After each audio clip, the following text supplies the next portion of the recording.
나로 다시 태어나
고된 하루는 끝이 나 현실 속에 묶인 발 잠시 폴그 free time 침대 위로 타러 감 난 얼굴에만 포른빛이 나 불 꺼진 방에 핸드폰 라이트 위아래 바쁜 눈동자 인스타그램 피드의 속도를 쫓아 알고 싶어 너의 TMI 언제 올라오나 너의 셀피가 설렘 켜둔 채 잠을 자 알람은 너로 충분하니까 매일 밤마다 click on you 보고 싶어 click on you 손가락 하나로 click on you 현실을 벗어나 내게도 매일 밤마다 click on you 보고 싶어 click on you 손가락 하나로 click on you 가상을 벗어나 내게로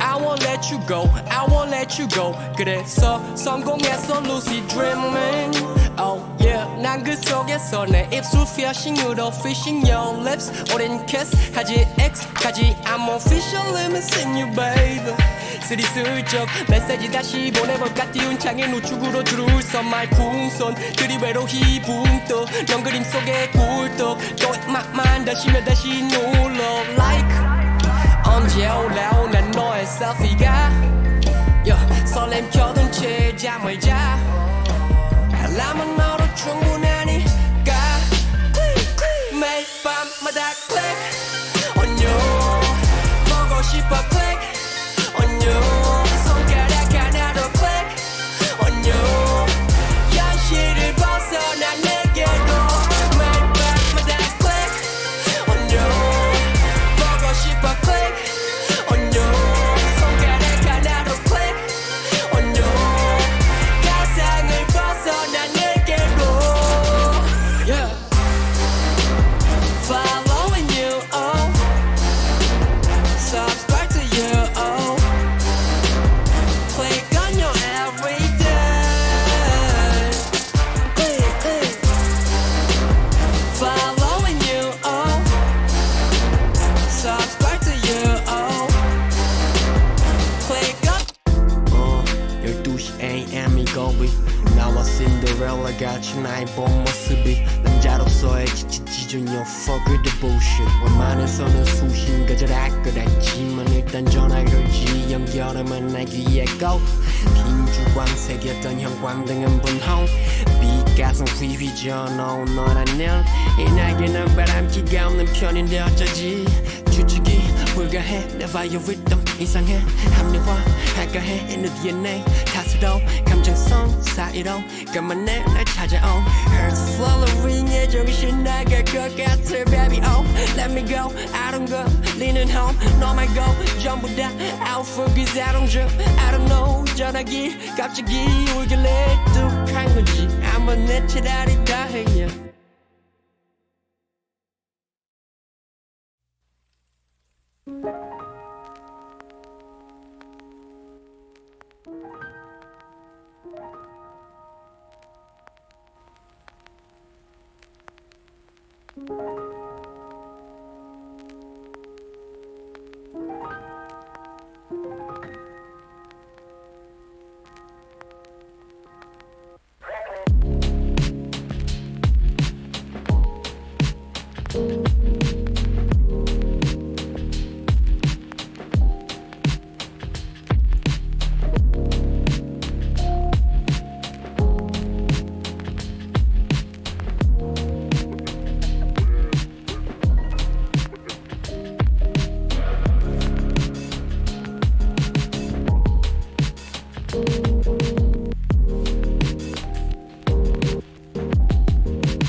新年快乐, my friends, and welcome to this week's Boosted Bozos.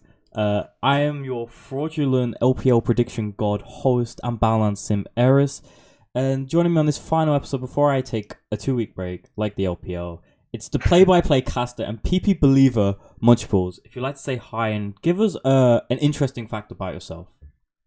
Hey everyone, I am Munchables, you are correct. It's PP lever, by the way. It's PP lever. There's no B. It's easier damn. to say that way. I'm a fraud. That's just me being a stickler because I invented the word, so it's just it's close to my heart. What was I going to say? Fun fact about myself. Fact. I've got 2, if that's okay. Okay, 2. Number 1, I'm allergic to cows. Which I don't think many people know about me. I can't lie. It is on your Leaguepedia page, and I read it, and I was like, that what? Yeah, I can't eat anything from a cow, beef or dairy. Okay, that's. I've never tried licking a cow just yet. But I wouldn't recommend it. Not day, like I've done it myself, but. And then the other fact is, I went to school with Lewis from One Direction. Lewis Tomlinson. He used to live down the road from me. Went to his house and his mum made me chicken nuggets. So that's pretty good. Actually a cool fact. Wow. Okay, so we have a One Direction friend of One Direction that casts the LPL. That's kind of cool. Don't cast a massive represent, mate. Well, before we just get started on the show, I just want to say thanks everyone for coming out, and also like I said last week, I now have a VODs channel down below my left hand, in the camera. If you see the YouTube link, just click on that. You'll see the past 4 episodes, past 4 weeks, and this one will be up probably tonight, maybe tomorrow, depending on whether Twitch allows me to do it straight away. And also, now I'm a Twitch affiliate. I apologize if there's ads. I'm just sorry, it happens. But yeah, I'm streaming more, so Twitch likes it. But yeah, now moving on. We got the admin stuff out of the way. How well educated do you think you are in the LPL? So that's a question that requires context, because if it's how well educated I am in like the last year and a half of LPL, I'm pretty up there. In historic LPL, maybe not as good as I probably should be at this point. So if it's historic questions, I may disappoint a few people, to be honest. I mean, it's not like there's going to be any history questions and stuff like that. It's more just like asking like how well versed and how like how long you've been around in the LPL, because part of the show is to introduce new people to the LPL and newer people, because in the past few years there's been more LPL fans, more LPL viewers, and that's and they don't know the history of IMA or LGD 2015 of Unless You Check Worlds. Like people don't know that, and so it's like it's nice to get people that aren't fully aware of the LPL on the show, and they just learn a little bit more from this fraud host that actually genuinely is just bad at predictions now. We'll get on predictions later. Predictions for LPL is basically impossible. Yep. So I can't really hold and that. When you're me, when you have to throw in gambits every week, it doesn't help that like you don't know what's gonna happen anyway. So when you're trying to do like a crazy gambit, it's like, now I'm like gambiting myself. Yeah. It doesn't help that Gambit doesn't even play in the LPL. Yep. They're over in Russia or something. Yep. So, it doesn't help at all. It's never easy to predict Gambit in that situation. But yeah, also, if you wish to ask questions and stuff, we'll answer a few here and there. And mainly towards the end, if you want to start throwing them in at the end, please go ahead. If you see a question, Munch, just go and answer it, whatever. But Sure. to start, I have a segment called How Did You Get Here? Now, it's not I got out of my bed and I went to the fridge and now I'm here. It's more of a how did you get to this situation where you're casting the LPL? What is your history of League of Legends / casting? And what's your history of the LPL? Yeah. We'll get onto the LPL just a little second because I believe you didn't start in the LPL. You're doing other things from what I've read. So I'll let you take away where you started. I think if I'm not wrong, was it ESL? Yeah, I started full time. Full time. That's okay. when my full time esports journey began. I think that's probably the best. Before that, I was working at Subway and doing like a little bit of freelance, but not enough to write home about. But I started properly at ESL. I was a commentator and like talent manager type deal for ESL, where we had a product called the UK Premiership, or it was called the UK Premiership at the time. I don't know what it's called these days. But basically, long story short, my job was to cast League of Legends and Counter-Strike and organize the other caster each week for each of those games. But then that expanded into Hearthstone and into Overwatch. Holy. And I cast the Guild Wars 2 Pro League and like a million other games. I was at ESL for like 3.5 years.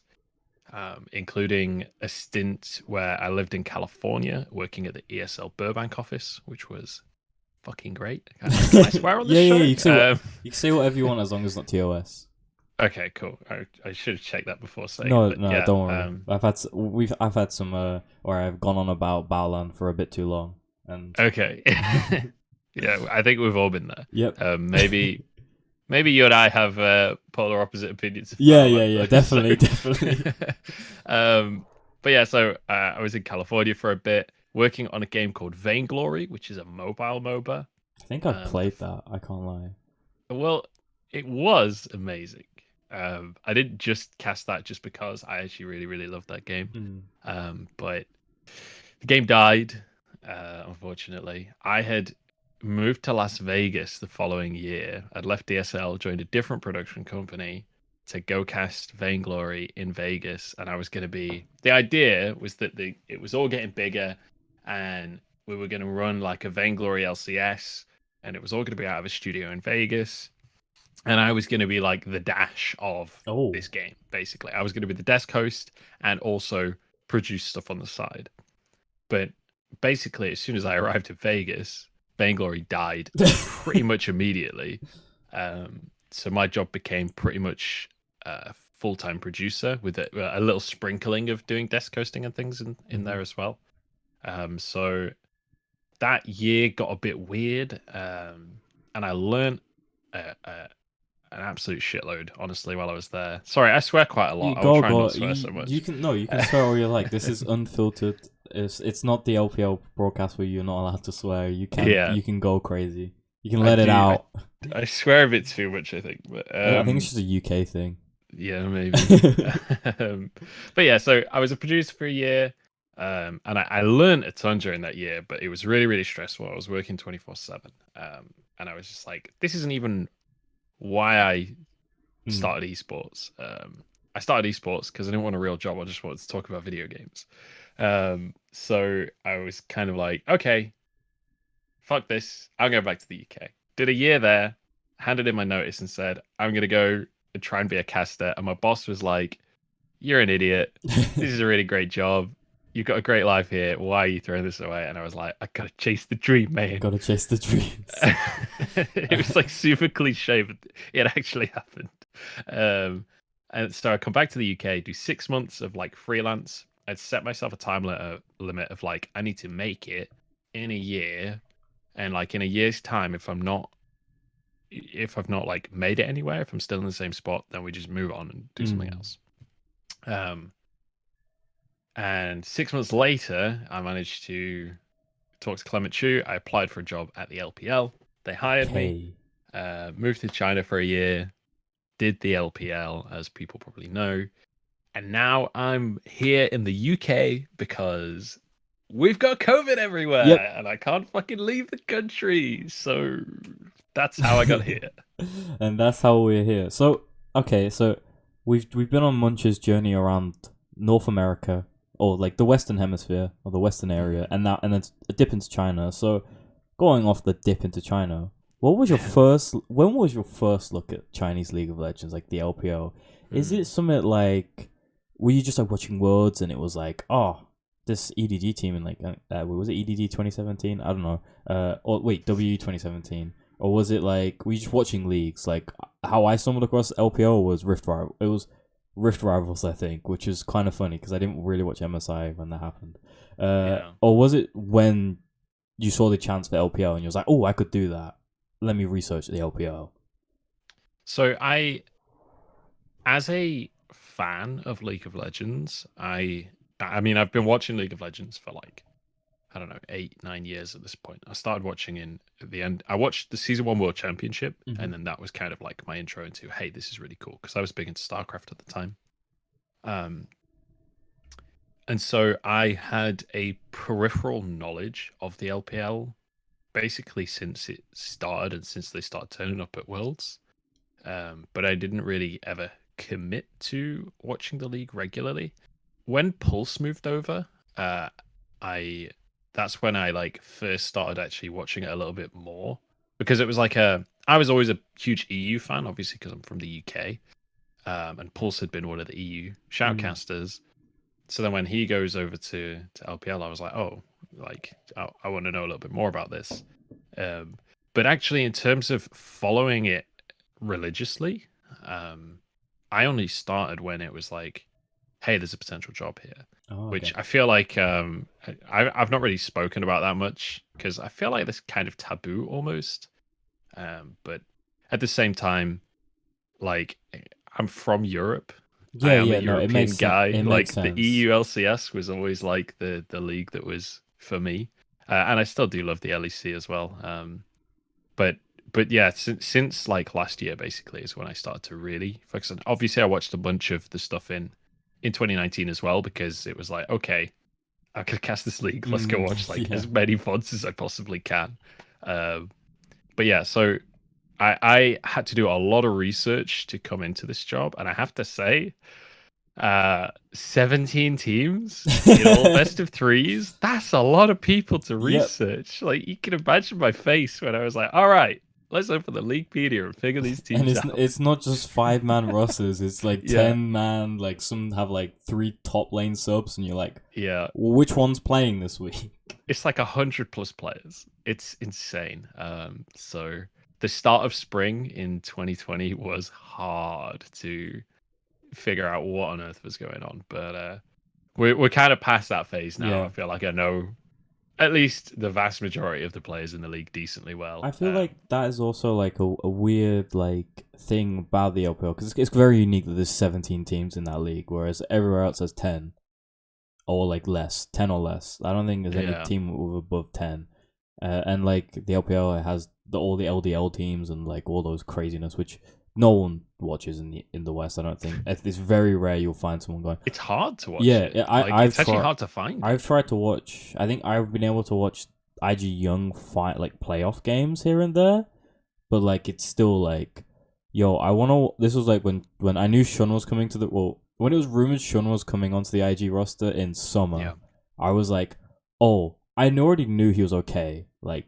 Because I didn't know if he was insane or not. I just knew it was an okay jungler, and we had Ning. You knew of him, I was like, okay, let me go try watching some VODs, and I found 2 games and was like, and he popped off in both of them, but I was like, this is 2 games out of how many did he play?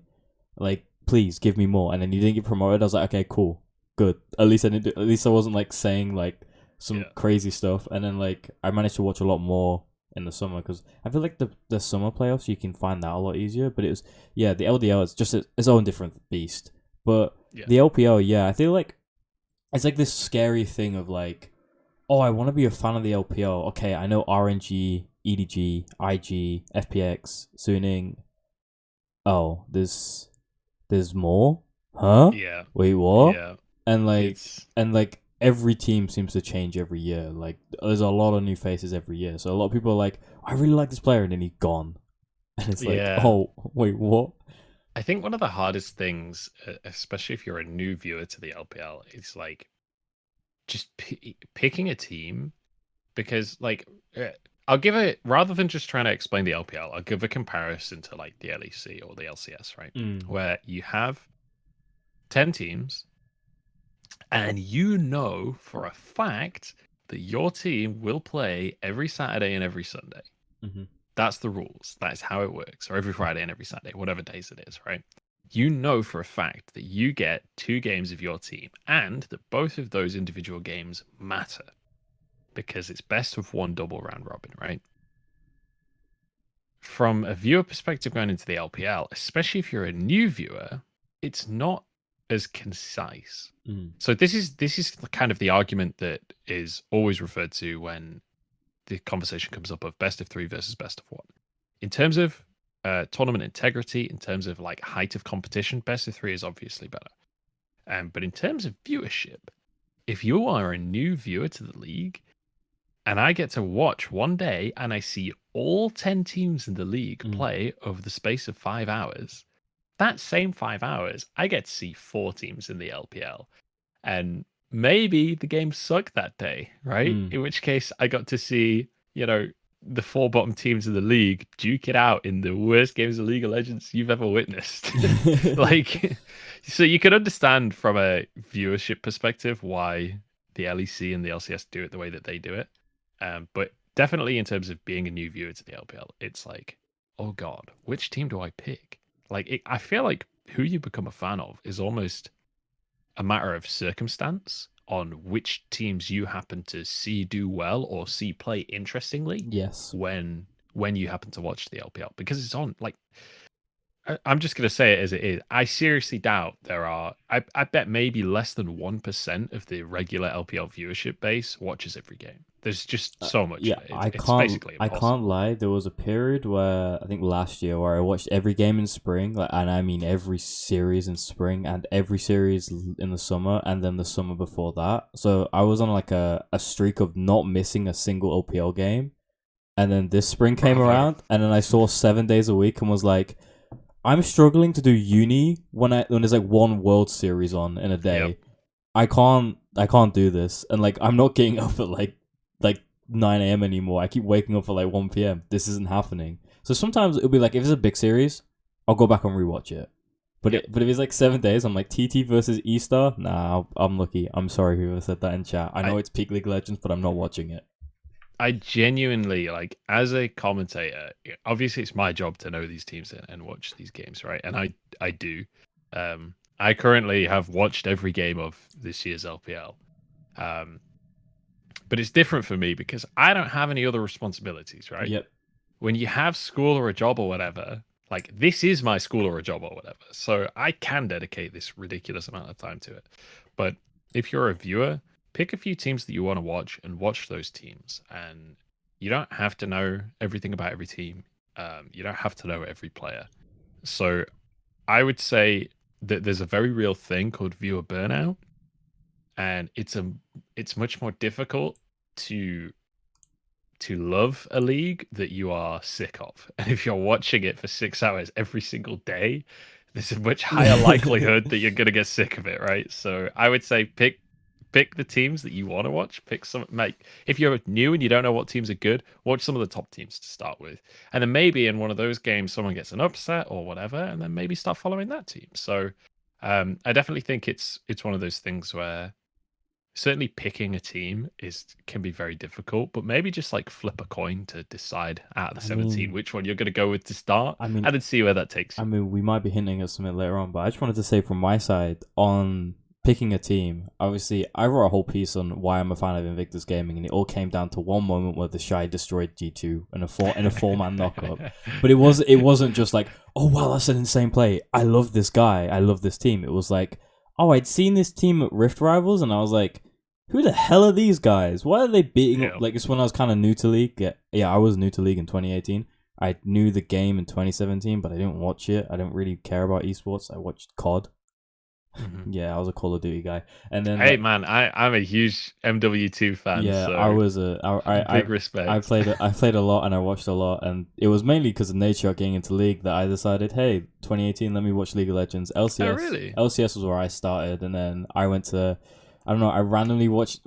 I didn't even watch MSI 2018. I just watched So I didn't watch Uzi at Worlds or MSI or something. I remember people screaming about it. I was like, okay, let me watch it. And I watched it like way after it happened. I was like, oh, this is kind of cool. This guy called Cost is pretty cool. MLXG, wow, he's dope. These guys are pretty good. He's pretty good. This is better than Afromu and Cody, son. Holy. Yeah. No flame, but like. And then I was like, oh, let me watch. And someone said, hey, Rift Rivals is on. You should watch 100 Thieves were in Rift Rivals, the EU versus NA. I was like, let me watch the other one, the Eastern one. I watched it, and that's where I became a big Betty fan. I'm a big Betty fan because of Flash Wolves. Nice. But then, like, I was like watching RNG. I was like, oh, RNG are pretty cool.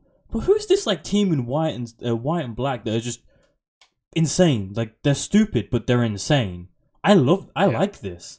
I'm sick of seeing 4 tanks on an ADC. I like seeing the jungler invade at level 1. Like, I'm loving this. And then I just didn't follow up on it. I was like, it wasn't like, oh, I didn't know where to. I probably didn't actually know where to watch it properly, but it wasn't like I didn't know where to watch it. It's like, it's obvious. It was just like, oh, I'm just going back to watching a bit of EU LCS at the time and NA LCS, and that's it. And then Worlds came around. 100 Thieves are in the same group as IG. Thank God IG knocked out 100 Thieves in like 20 minutes, because I wouldn't have been an IG fan other than that. And yeah, and then I just followed them the whole tournament.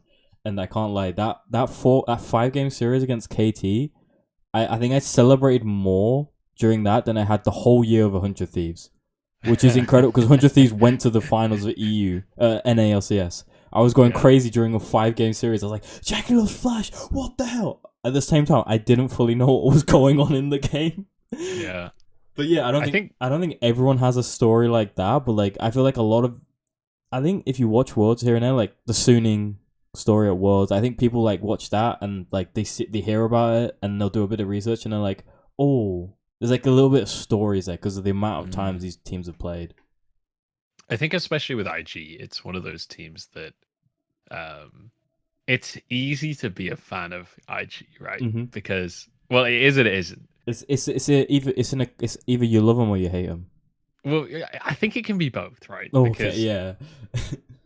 Like with IG, you never quite know what to expect, and it's one of those teams that they pick up a lot of fans because a lot of fans are like, I can't remember what the phrase is, but like you're kind of passerby fans, where it's like I have a passing interest in this team, right? So like with me and I don't know Cloud9 in the LCS, right?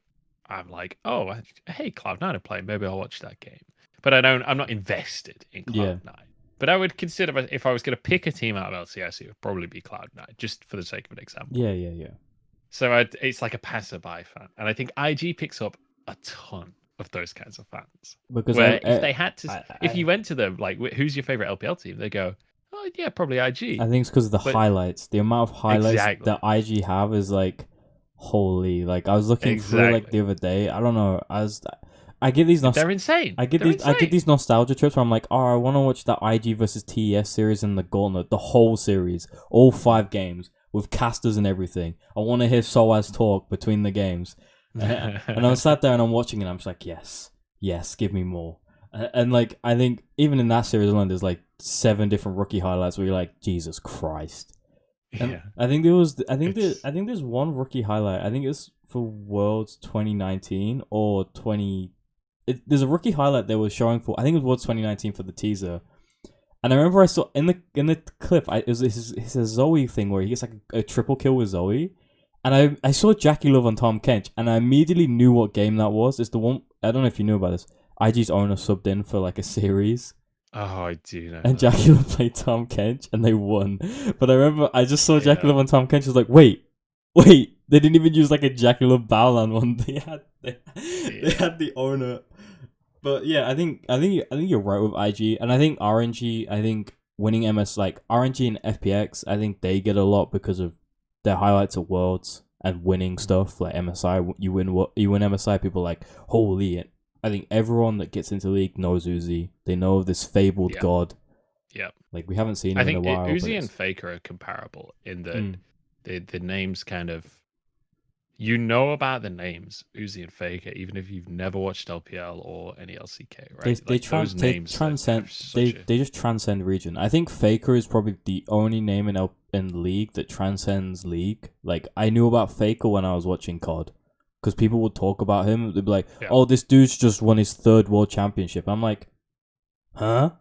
What? People talk about him as the greatest player ever, right? Yeah. But it's in the context of this being the biggest esport ever. Yeah. So that makes him arguably the most successful esports player of all time.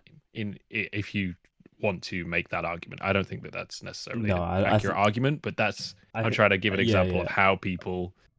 how he gets this like ridiculous reputation. But I think with Uzi, I think he's obviously the god of China. I think Rookie at this point is, I think everyone in LPL just says Rookie's LPL. He's not Korean, and I think that's completely fair. But there are other players that I don't know if people in chat know about, like San, Going, Zatai. Those are older players that a lot of people don't realize how, like they're like the old generation. They're like, I want to say like pawn. They're like kind of like the pawn, the ambition of LPL. I don't know if you knew about them. Well, actually, if you were watching, you would have heard. They're like the old legends, right? I think actually one of the people that I would kind of, I feel like there's a few players from specifically RNG that deserved more acknowledgement, but because they were on a team with Uzi, always kind of got ignored a little bit. Like, for example, Ming, I think, is definitely a player that deserves more recognition. That I think he's starting to get it a little bit more this year, but definitely he has he's been a big name for that team for a while now. Same for Xiaohu. Like, I don't think a lot of Westerners know who Xiaohu is.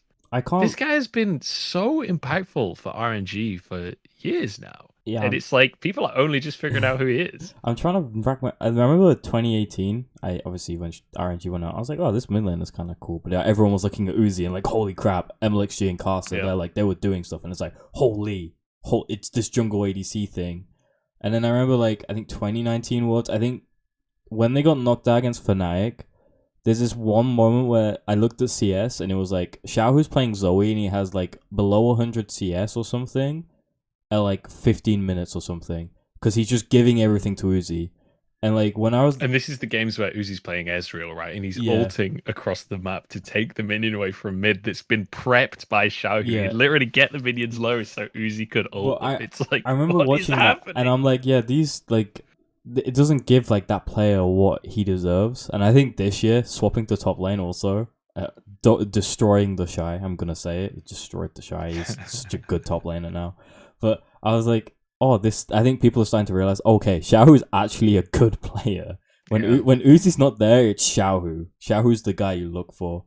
And I think there's a bunch of highlights of Xiaohu. There's the no-look pass highlight. I think everyone's seen that one.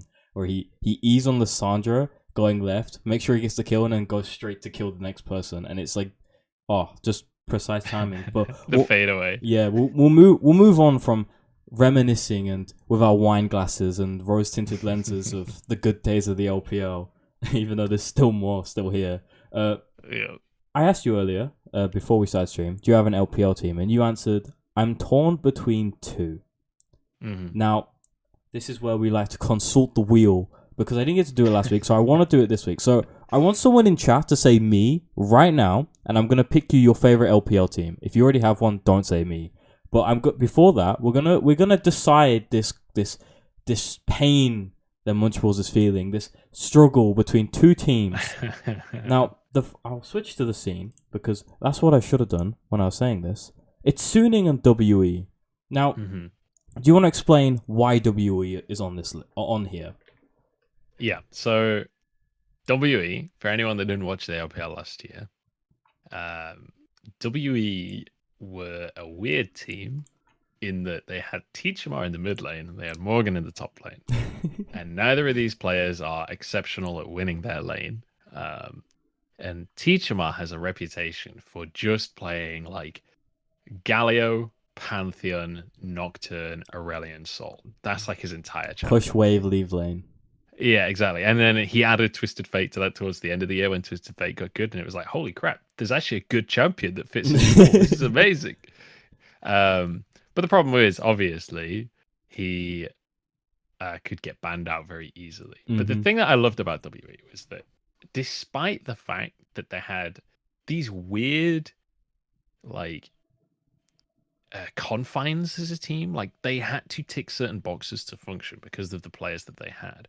But if they ticked those boxes, it looked amazing. Yeah. And that was super exciting to me in that it was like, this was a team that wasn't just, here's how basic League of Legends is played. Like, we're going to draft this composition, so these are our win conditions and blah, blah, blah. It was like, we have to play this composition and we have to find a way to make it work. And so a lot of games, it was like about them finding creative ways to use a composition that essentially was a terrible composition, but they managed to make it work. And they made it all the way to playoffs. And they even ruined the E-Star hype train that was going that year. They were the ones that knocked E-Star out of playoffs. So for me, that was like, there was just something magical about that team.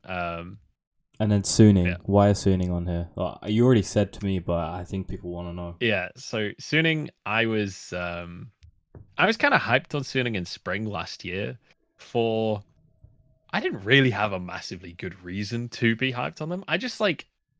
I liked the team. I liked the players on the team. Angel kept on popping off on Azir. Like every couple of games, there would be like a big highlight from Angel. Huanfeng was obviously super solid. He was a rookie coming in at that point, so it was like exciting to see the potential there. And obviously Sword Art, you can't not love Sword Art, right? And so when you looked across this team, it was like, to me at least, it was exciting. And a lot of the matchups that they had to start the year off were relatively easy matches. So in the predictions, I kept on predicting Suning, because I thought, hey, I could see Suning winning this, right? And the way I look at predictions is like, if it's a reasonable upset, then predict the upset, because then you'll look like a genius. Yep. But what happened was, Suning, on their Weibo, they have a comic artist who draws comics for them each week. And someone in the Chinese community had noticed that I was predicting Suning every week. Not necessarily as an actual consistent theme, but like as a, hey, this guy's obviously a Suning fan. And this was not intentional on my part. But then the Suning comic artist wrote a comic about me predicting Suning, because when it came to an important game where they were against one of the better teams, I didn't predict Suning. I predicted the favorite, because it was like bear in mind in the context, I wasn't predicting Suning because I like Suning. Yeah. I was predicting because I thought they might upset. So from my perspective, I was just predicting another match. But from the perspective of these Suning fans that had noticed my predictions, it was like, no, he's given up on Suning. He's lost faith in the team. Ye of little how faith. Did this happen? Exactly. Because none of the Chinese casters were predicting Suning ever. And like none of the other English casters were. So to them, I was like the one guy that believed in Suning at least a little bit. And they did this comic of it. And for me, because that was my first year in a major region as well, like for me, that was amazing. I was like, holy crap, they did a comic. I was like, I do like Suning. Maybe I like Suning a little bit more now. And that definitely influenced that.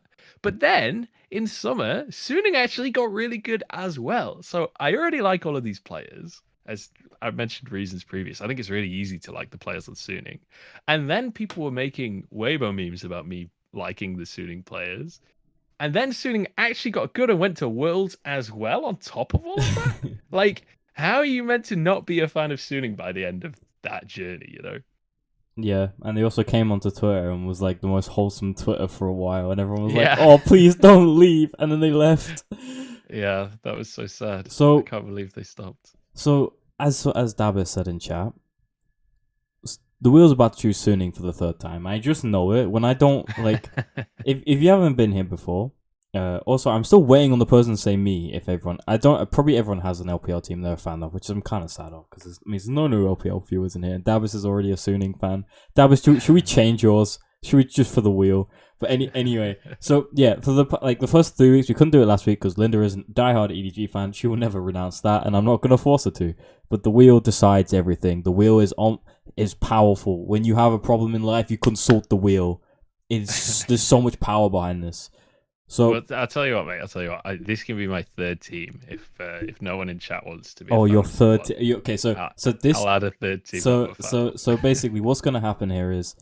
This wheel here is going to decide your favorite team of the LPL. Then it's going to give you your second team where it'll be like, oh yeah, I like that team. It's like me and FPX. It's like, oh yeah, I like that team. I don't fully support them, but oh, they won. That's cool. And then like the third one's going to be like, oh, that one, yeah, good job. I hope that one's V5 actually. That'll be pretty funny. So we're going to click here to spin. Okay. We'll see what it says. Don't say Suning. Even though it's a field strike, it's Suning. Oh, is it? Wait. Yeah, it's Suning. You're a Suning. Is this out of 17 or is this a 50-50? This is 50-50. Okay. This is the 50-50. Oh, it was out of 17. I was like, it gives you the clap. If it's out of the 17, I was genuinely just left the stream because I've span it. I've technically span it 4 times. So it gave me E-Star on the first one, Suning for Trajan, I think, and then I span it off stream by accident, and it said BLG, and then on stream I span it said Suning. So it gave me. There it is, yeah, the third time. So, are we going to change your Suning, or are we going to go for the third team of Munches? Because I have the 17 teams. Oh, wait. I have the 17 teams right here.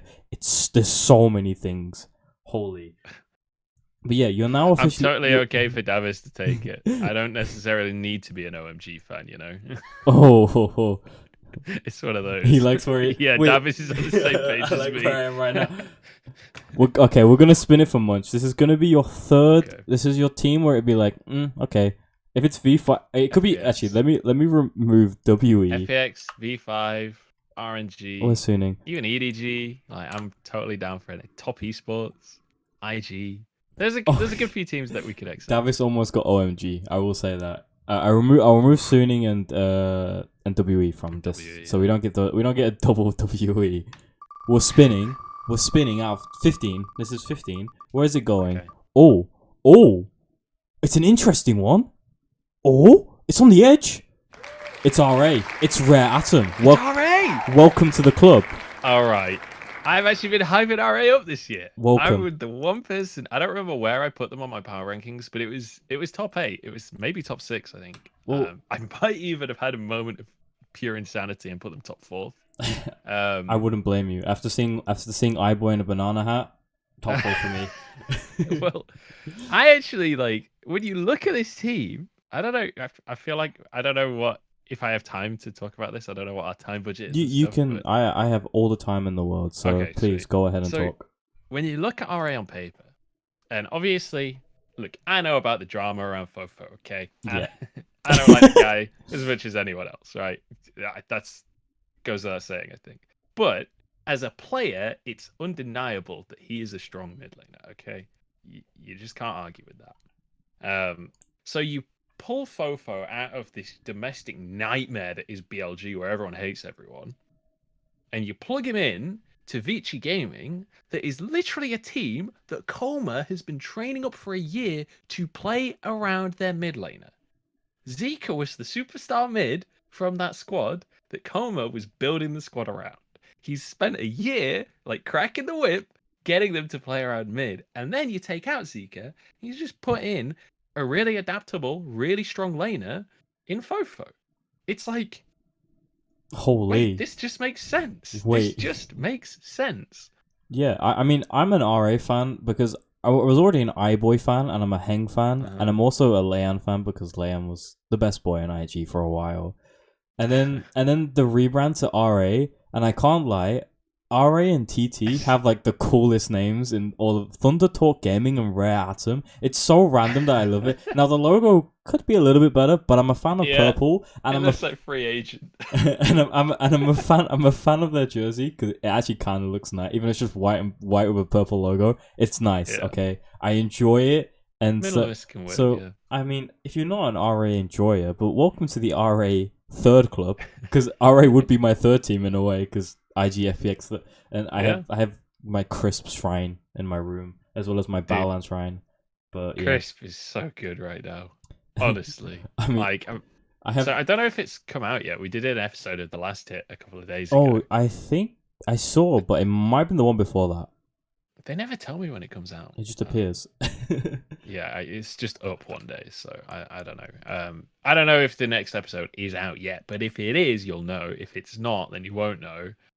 Me and Dagda did a segment where we were picking our 3 favorite players from the last 5 weeks. Mm-hmm. Basically, like, okay, we're halfway. Who's your favorite players? Not necessarily best players, but your favorite players from this period. And I was instantly, Chris was my number one. Yeah, his like he's insane. Like Hina said in chat, his rel is something. Just please don't pick it against IG again. I'm terrified. But please pick it against RNG or something. Just body them with it, please, because holy, that was. I looked at some stats for rel the other day, and I want to just like tell everyone this because it blew my mind the other day. When you look at pro games for rel, and this was even more ridiculous when I looked at it like a week ago or a couple of weeks ago because LCK hadn't really picked up rel yet. I don't know when rel became available, but she's been available since the start of the season. She's been available forever, right? Yeah. Crisp is on 7 games of rel with 100% win rate, which obviously is easily done when your team is winning every game that they play. But when I looked at this, it was basically just LPL that had been playing rel. No one else had really started to pick it up properly yet, aside from a couple of games of dabbling. And it was like Crisp, 7 games, 100% win rate. And then the next one on the list had like 2 games at 50% win rate or something. And then just a bunch of people that played 1 game. I was just like, holy crap. Crisp is literally the rel player in the LVL. This is just his champion at this point. Nobody else gets to even sniff at the champ when he's... It's something like...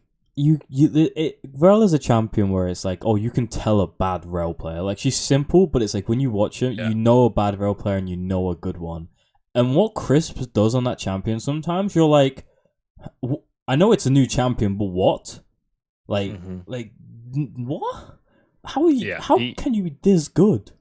I think that a lot of people were very underwhelmed by Rel when she first came out.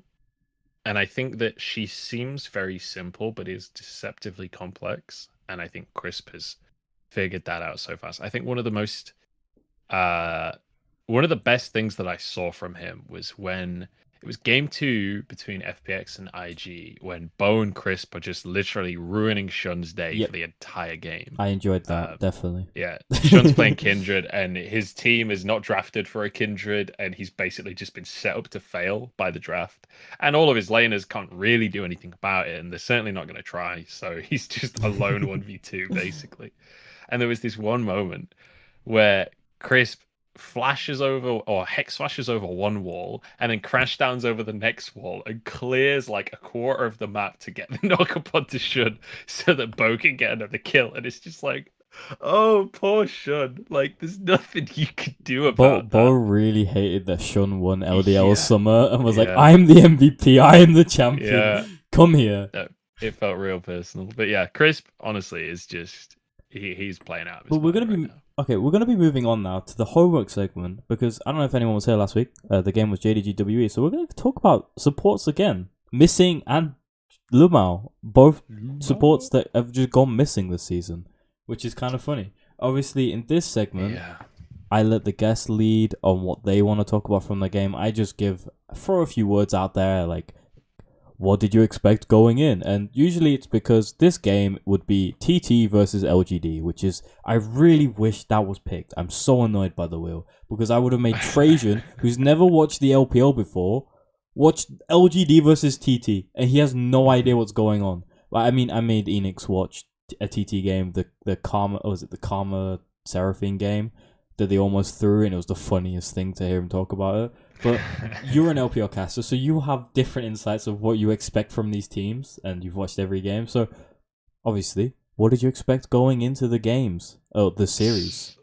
So obviously, I think about these series differently to a lot of people because it's my job to tell the narratives and the stories, right? So coming into this series, I didn't exactly have a strict expectation. It was more like this series to me was a meter stick for both of these teams, because for JDG they've had a very, very rough split, right? Quite a lot of their games have looked real bad, and I felt like, okay, well, you're up against currently a top 4 team, which I don't think they are anymore, but I think they were at the time. I think they fell out because of this game. Yeah, I think they're like 5th or 6th now.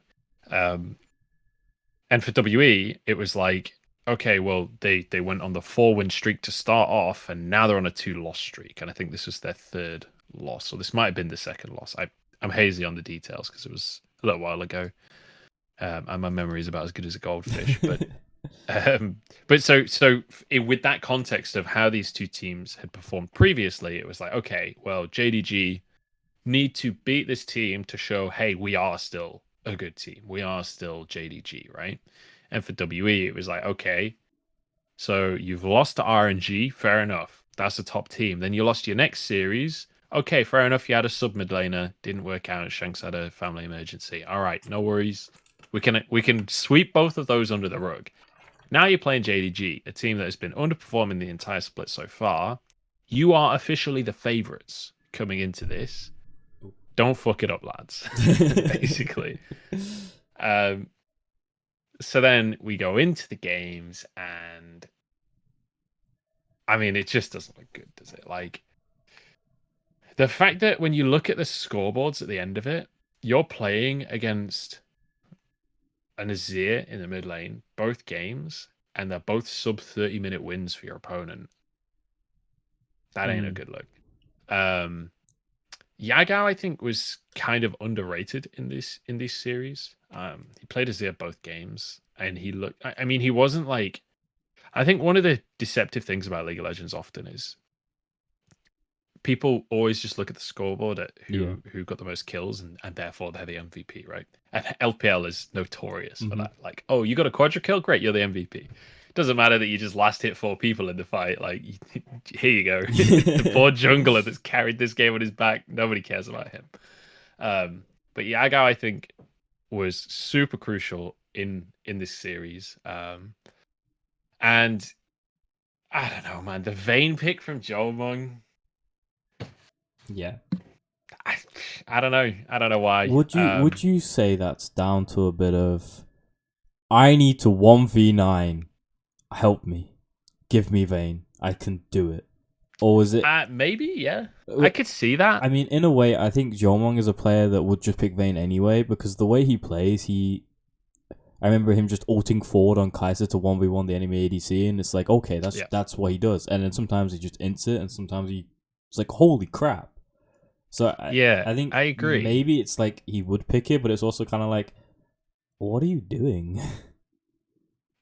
Yeah, I mean, the problem with it in my mind is that there was a lot of AD carry bans, right?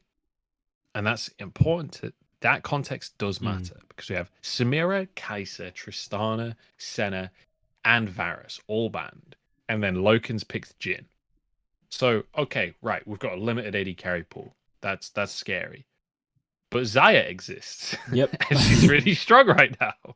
Jomung can definitely play Xayah. I don't believe that Jomung has not played Xayah. He's been a League of Legends player for at least 3 years, whether pro or not. Like, this guy has been playing League of Legends at a high level for that long. He definitely can play Xayah. So why are we not playing Xayah? Like, it just doesn't make any sense. It matches scaling nicely. You can be the backline carry that needs to follow up for the squad. The enemy team wants to play front to back anyway, so it's completely fine. You're with an Orianna, so that works well. Like, it all just works with And Zaya. And I can't lie, you can be an assassin Zaya. I've seen it happen. And Gale Force exists now. You can just jump forward and start killing people if you really want to. We've all seen Jackie Love flash forward. Now you can dash forward and flash even further forward. If you really want to do that. Which, yeah, I think with WE, it's an interesting conundrum because obviously Shanks has come in and he's had games. And he's had games where Mole has just been angry and decided to solo kill him 3 times, which was I'm sorry, Shanks. You just got.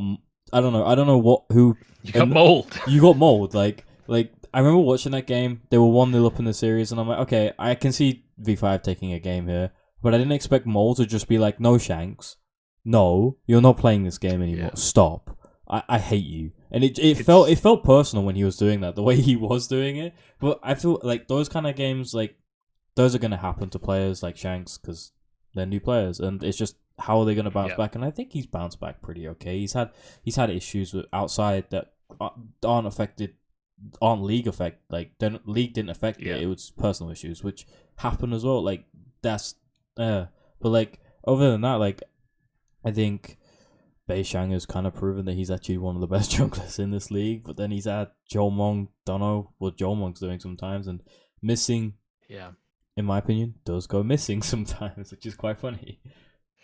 Yeah, I think, especially on the topic of Shanks, it's a bit worrying for me that he is so inconsistent because the drafts have been consistent. He has played Orianna almost exclusively, with a couple of games of Zoe in there and a couple of games of, like, I think it's Syndra. I think he picked Victor in the game where Mole just decided to destroy him, and I don't think he's picked it ever since. Yeah, it's been like basically Orianna if it's not banned, right? And then outside of that, he just plays a couple of other control mages. So far, this split.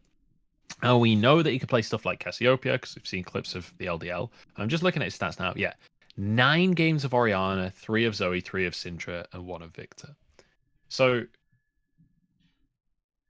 it worries me that he is so inconsistent on Orianna when that is such a huge priority for them. It feels like this is a crutch pick for him where they feel like they have to get him on Orianna so that he can just play safe in any laning phase, just farm up, and we'll let Jomung or we'll let Beisheng be the carry or we'll let Breathe be the carry. And I don't necessarily think that that's playstyle is an issue, but I do think that especially if Beisheng wants to be this aggressive dominant jungler that he is, they need a little bit of power in the mid lane. They can't afford for that to be a lane that's just conceded every game, because then Beisheng doesn't get to do Beisheng things. It's quite funny because it sounds like W want to play weak side mid lane, which in League of Legends doesn't work because I mean, you can't play. It does exist. It does exist. I don't think weak side mid. I think it's more. It's like it's not referred to as weak side. It's just handshake the lane. But exactly. I've had conversations with my friends where like, hey, we should play weak side mid lane and weak side bot lane and weak side top lane. And we scale and just gonna win somehow. It doesn't work. Yeah, it doesn't work. But I think obviously with the mid lane, I think obviously Shank he does his thing, but I think we should do a little bit of positivity for WE. Breathe. Yeah. He's Breathe's great. He's not cursed anymore. Breathe's great. He changed his name and he's uncursed. He's got away from the darkness of OMG.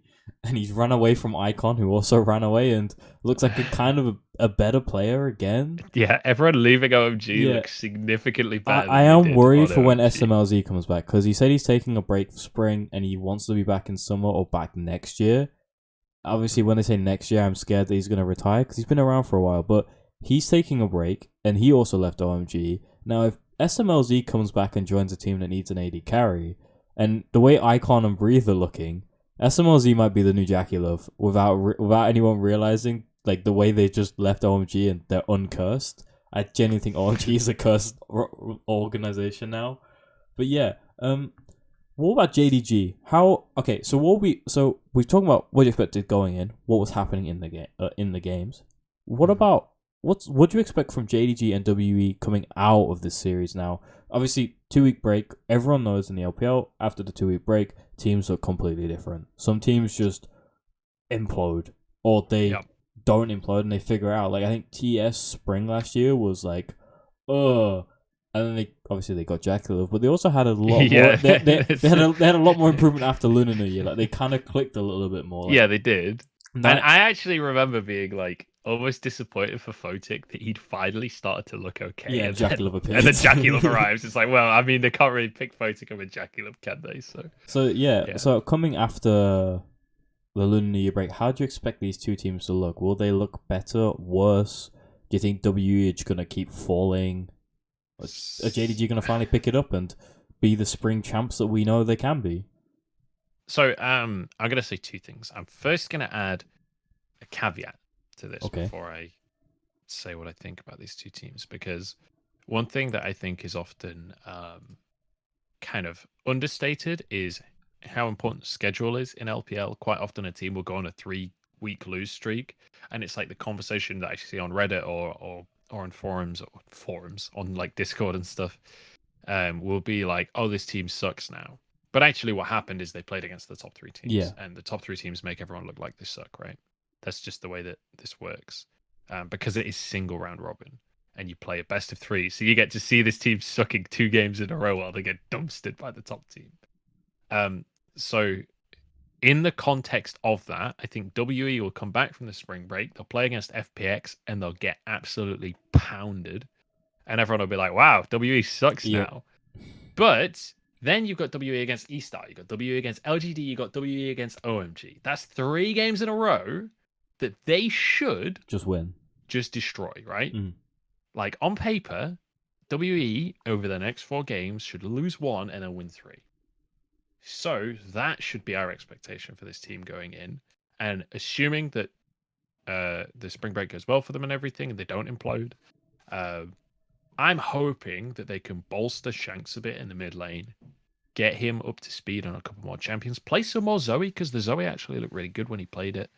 And if they can use those 3 free wins that they have to build themselves up, then they have a match against Suning. And I think that match is going to be the one that, at that point, which is week 8, by the way, that match will be like, okay, does this team matter in the grand scheme of spring 2021? For JDG, on the other hand, I think that there should be good things ahead for this team. I'll be very surprised if JDG like really does implode.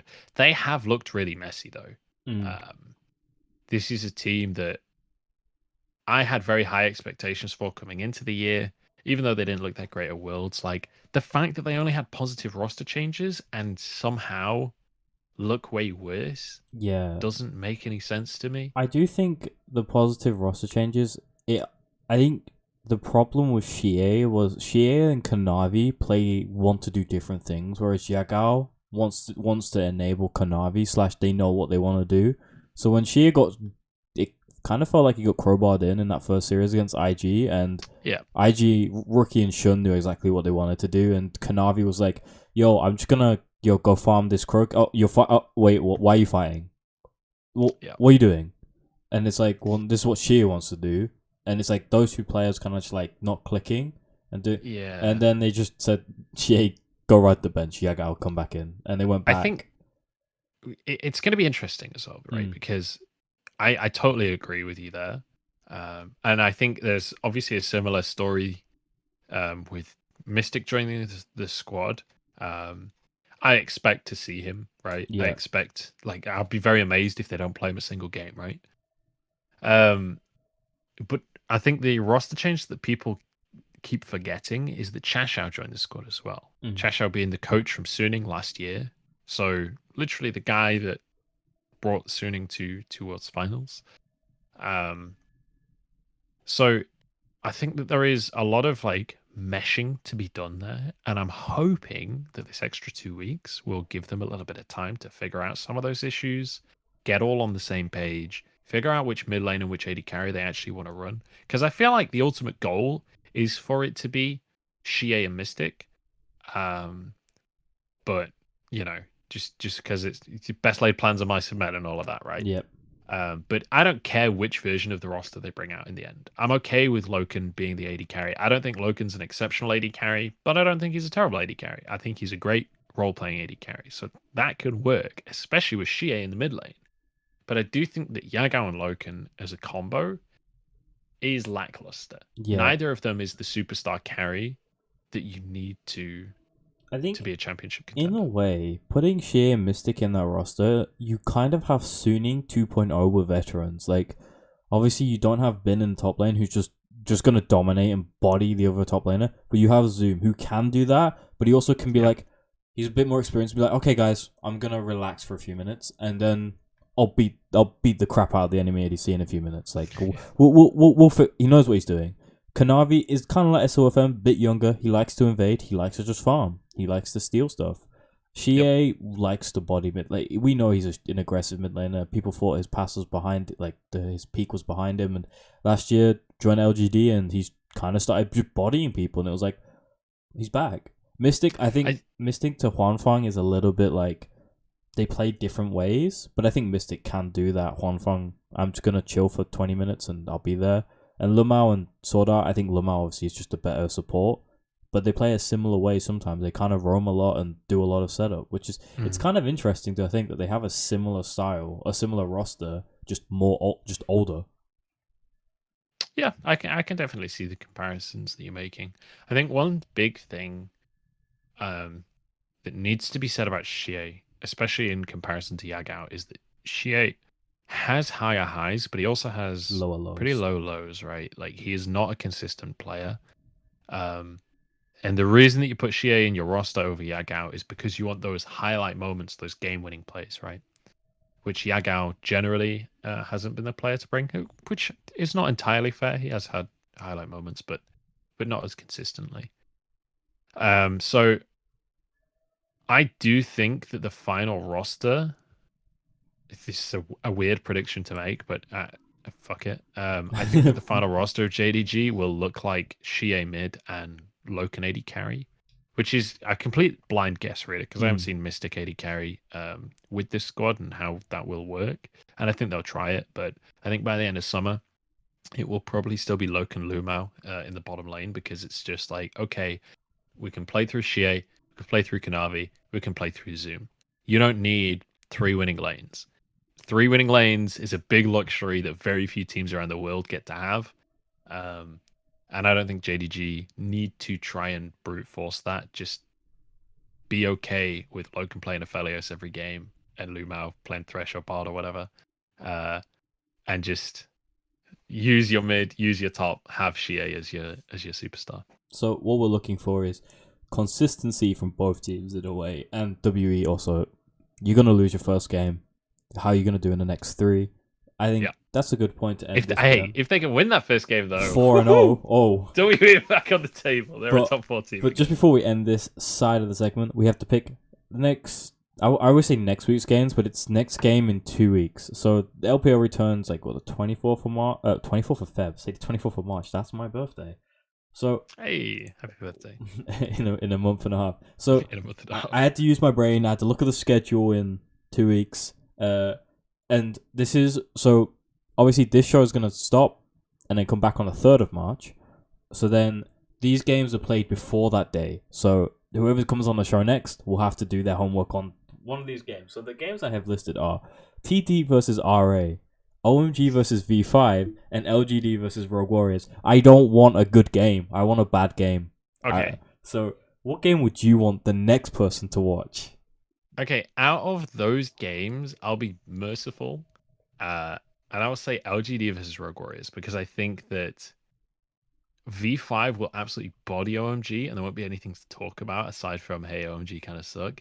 And I think RA will body Thunder Talk as well, and there won't be anything to talk about except, hey, Xiaopeng's okay. Xiaopeng is Elo Hell. Hell, kit this man out. Exactly.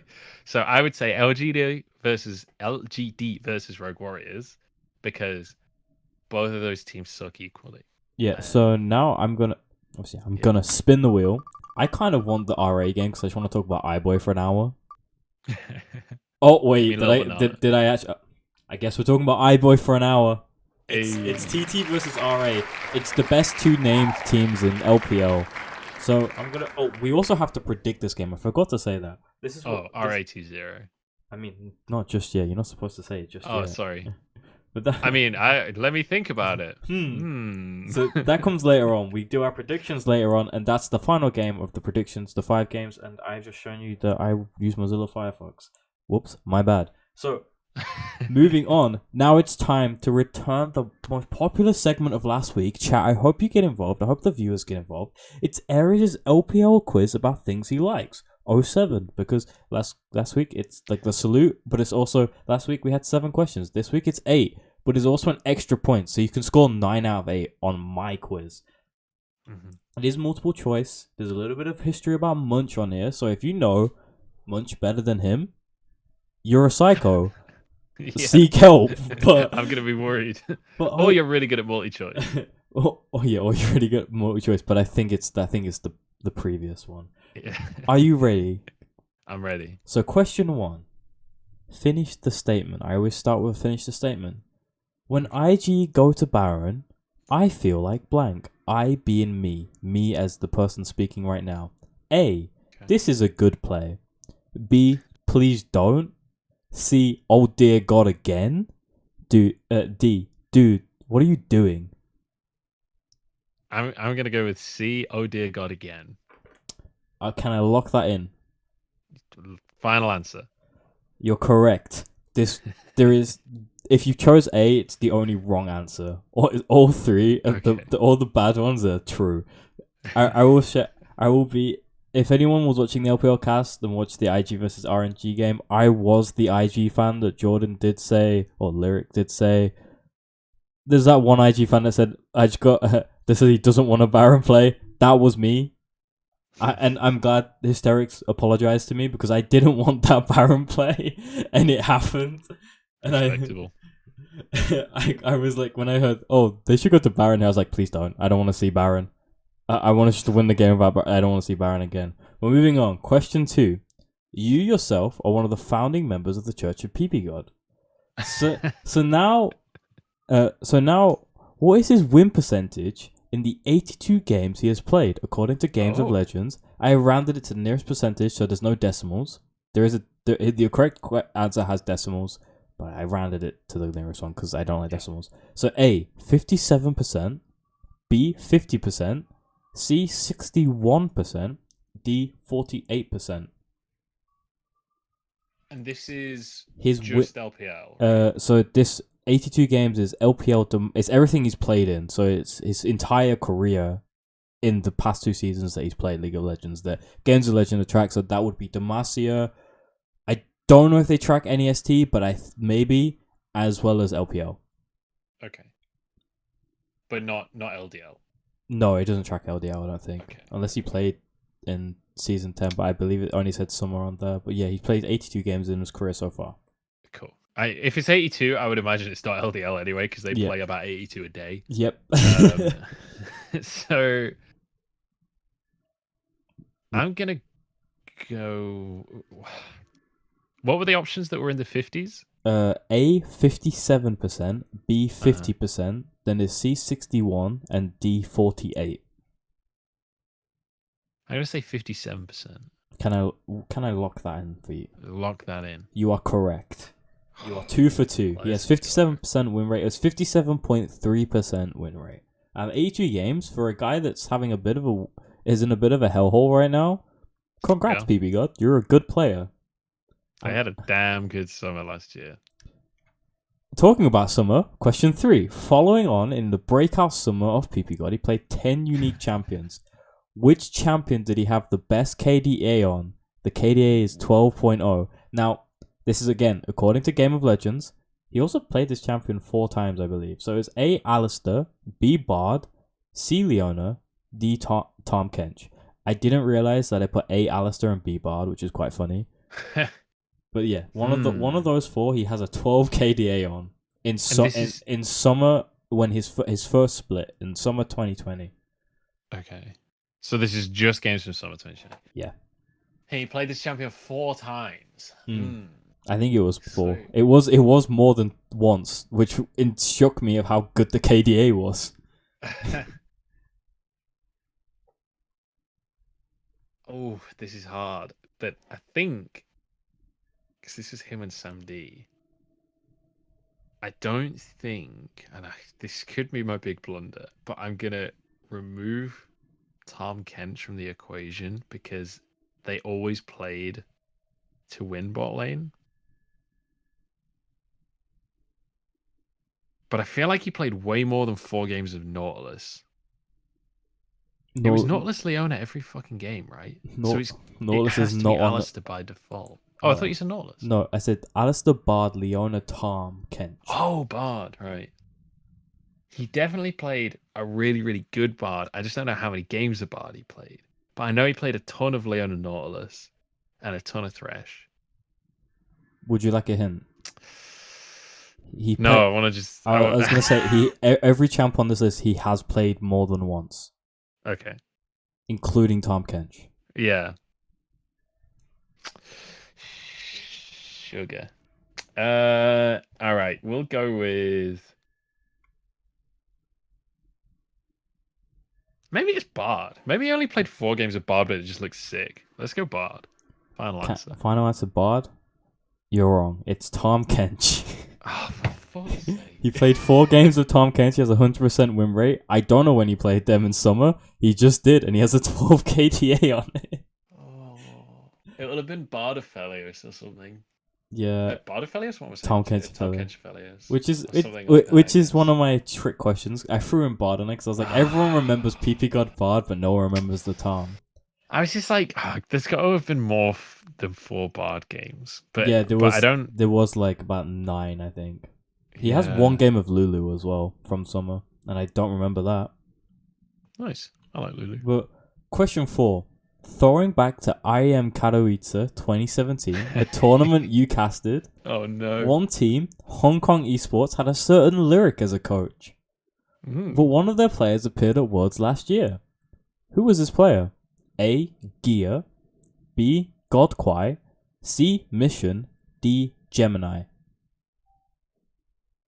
Now, I'm using the names of what they had back then, so a player might have changed his name. You don't know. Ooh. Shit. This one's... Can you say the names again? A. Gia. B. Godquai. C. Mission. D. Gemini. Okay. Now, if you know Lyric well, you might get annoyed at this if you get it wrong. Can I phone a friend? Who are you gonna phone? Lyric. If you can phone Lyric right now, go ahead. Should I try? What time is it there? He's in Hong Kong right now. So like 4-5 a.m. I think. Yeah. Well, it's 3 a.m. over there. So actually, there's a reasonable chance that he's playing solo queue. I might give it a go. I'll give you 2 minutes. If he gives you an answer, then I'll give you that. I'll go back to one of the questions. Do you know what? Oh, for the sake of his sleep schedule, just in case he is asleep and his phone isn't on silent, I'm not gonna ring him because I don't want to be a massive dick. Someone says he's online. He's online on Discord. Okay. Oh my god. Uh-oh. Should I add him to the call? Go ahead. We'll have Lyric on as a call, a phone a friend, first time in this show's history. I think if Lyric gets this wrong as well, I'm gonna laugh a lot. But yeah, one player that played on Hong Kong Esports appeared at Worlds last year. And then this is where Lyric tells me that none of those players appeared at Worlds last year, and I just got it completely wrong, and I'm like, nice. I don't think he'll be down to randomly phone a friend, but do you know what? I think I just have to guess this one. Okay. Depends how fast he replies, but I don't think it's gonna happen. Oh, he's replying. He's typing right now. Uh-oh. Oh no. This is how Munch wins the quiz. Lyric. I can't believe you gave me this option. You should have just said no. It's Lyric. It's an interesting option because as soon as he was the coach and he had a different name, like a known as name, an alias back then, which I didn't know about either. I just hovered the coach. I do know this. I hovered the coach and then saw it and was like, wait, I know that guy.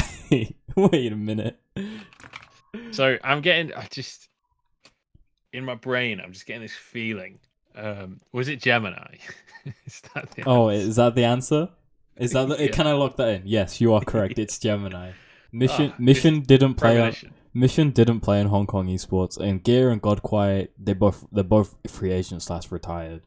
Gemini is currently on Matchy Esports. I threw a Mission just as like a everyone knows Mission from Matchy, but they don't know if he played on Hong Kong Esports in 2017. But it's good that you knew that for sure. Yeah, you definitely knew that. Pulled it out of the back of my head somewhere. Question 5. In week 5 of the LPL, you casted 6 series. If I'm wrong, just shout at me. How many ended in a 2-0 sweep? A2, B5, C4, D6.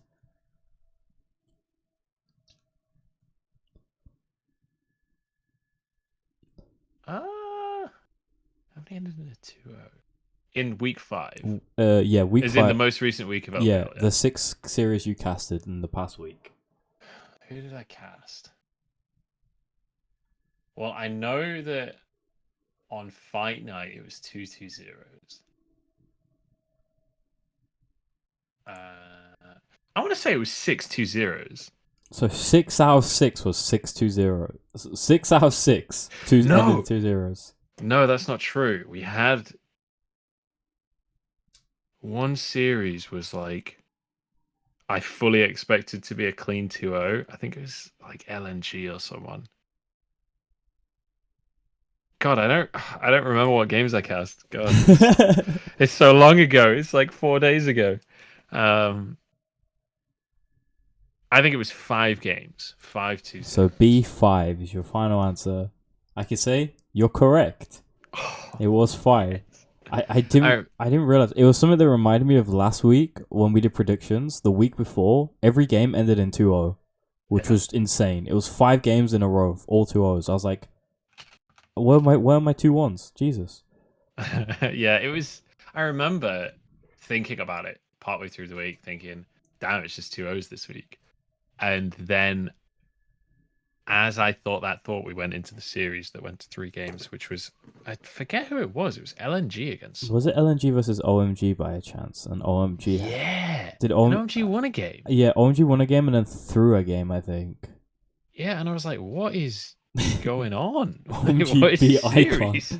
Yeah. Moving on now. Question 6. Who won UK LC 2019 Summer Playoffs? A. XL UK, now BTXL.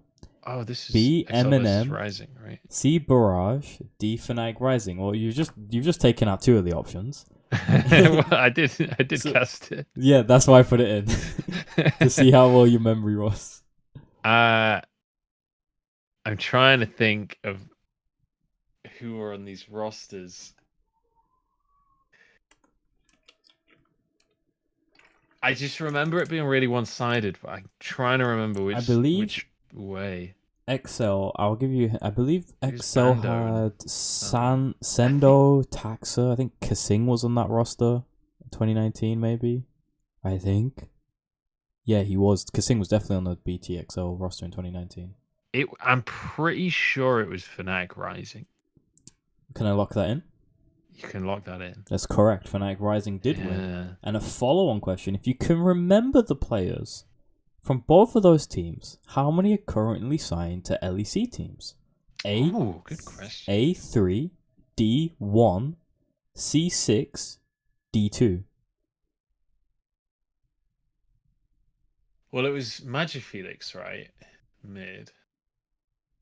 Was it Magifelix? I think it was. Yeah, I think Magic Felix did play that series. It was Sendo, who isn't. Magifelix technically is, right? Because he's signed with Astralis. Kasing isn't.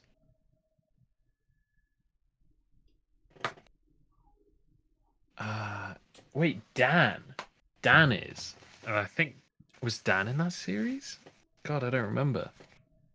I will tell you, Dan did not play that series because he was a coach on Fnatic. Oh, right, yeah. Wrong point in the timeline. Oh, he might have. the year before, He I might guess. have been a coach on that team. I'm not sure, but he didn't play in that series. There was a different jungler. I think it was NGI. Oh, yeah. I'm gonna say just one. Just one. Yeah. Correct. Can you name the player? Is it Magifelix? Yeah, that's the bonus point. When you said Magifelix, I knew it was like, yeah. It's kind of sad to think that 1 out of 10 got to the LEC, but it's also kind of cool that the UKLC produced one LEC player. And I believe Nuke Duck has been moved to inactive on Astralis' roster, so Magifelix is now the mid laner, the starting mid, which is kind of cool. So yeah, he finally made it after the amount of solo queue accounts he got into top 5. It's insane. I feel like he is a super undervalued player, but that's a different conversation. And the final question now, it's kind of a fun question. iBoy made a bunch of us laugh on Twitter over the week for his MVP picture where he wore a banana hat. Now, why did he wear the hat? A, the staff told him to, like as in the photography staff. I know this one. B, he eats a lot of bananas. C, I have no idea, there's no origin. Or D, Deft gifted him a bunch of bananas once, so he does it to shout out Deft. Oh, none of those are the answer that I was told. The answer is I've changed the correct wording of the answer because it would be so obvious. I know the proper story, I hope, from memory, but I changed it. It's the answer is still correct. It's just because if I put that in there, you'd be like, "What? It's that. It's that. I know it's that." Is it just because you've specifically said he got a gift from Deft? That seems really, really specific to be untrue. But I know for a fact that he really likes bananas, so it could just be that he really likes bananas. I'm gonna say the gift from Deft, and then I'll explain what I thought it was after. Are you gonna lock that in? Yeah, I'll lock it in. That's an erys gambit. You are wrong. He might have been gifted Deft, but from what I know, it's B. He eats a lot of bananas because he used to walk around the EDG facility eating bananas. So then they were like, haha, you eat a lot of bananas. So then he wore the hat. So there's more to it. I actually... I read like a tweet from one person. I was like, it's like 5 a.m. I was like, I'm going to bed anyway. Let me just read this. I'll take this opportunity to enlighten people that are listening. Okay. The reason that he actually... I don't know if this is the reason that he specifically wore a hat in this. I would assume that it is. But the backstory anyway was, or what I got told, I did a post on Weibo saying, hey, what's everyone's favorite nicknames of LPL players? And someone sent me a note that basically said, hey, iBoy is known as Little Banana because when he first came to Shanghai to play LPL, he would eat a ton of bananas around the EDG house. So it was like a meme that he ate a lot of bananas. But apparently, his name in Chinese, I don't remember the whole thing, but it starts with Shao, which is little. And the second word sounds like the Chinese word for banana. So they started calling him Little Banana instead of his actual name.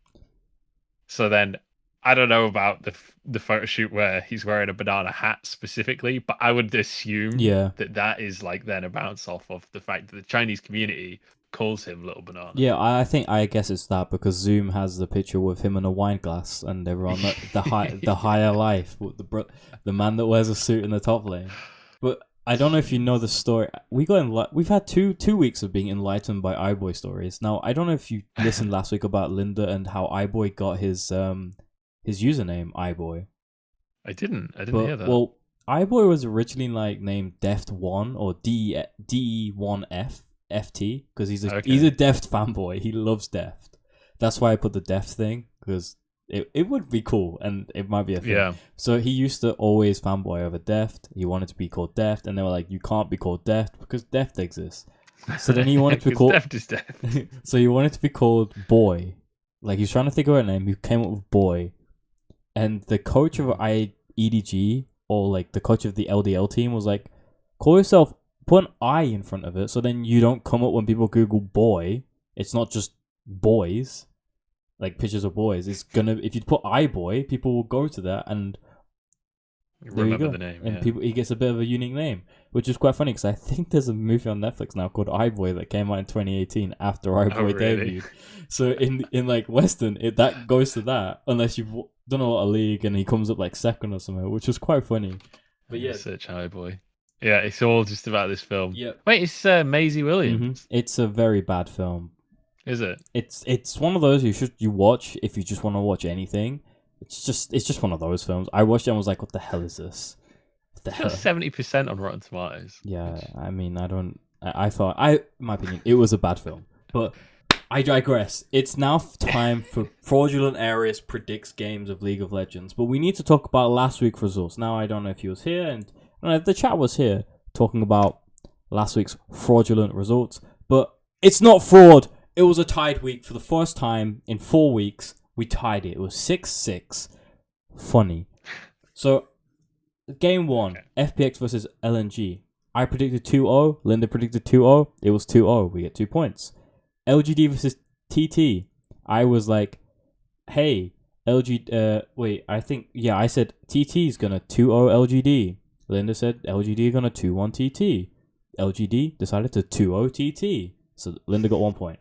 EDG. I had faith that EDG would get 2-0. Linda didn't have faith that they were 2-0. She had faith they would win at 2-1. EDG 2-0. EDG fan. I get 2 points. Now this is the game where I really hate JDG for like a short moment.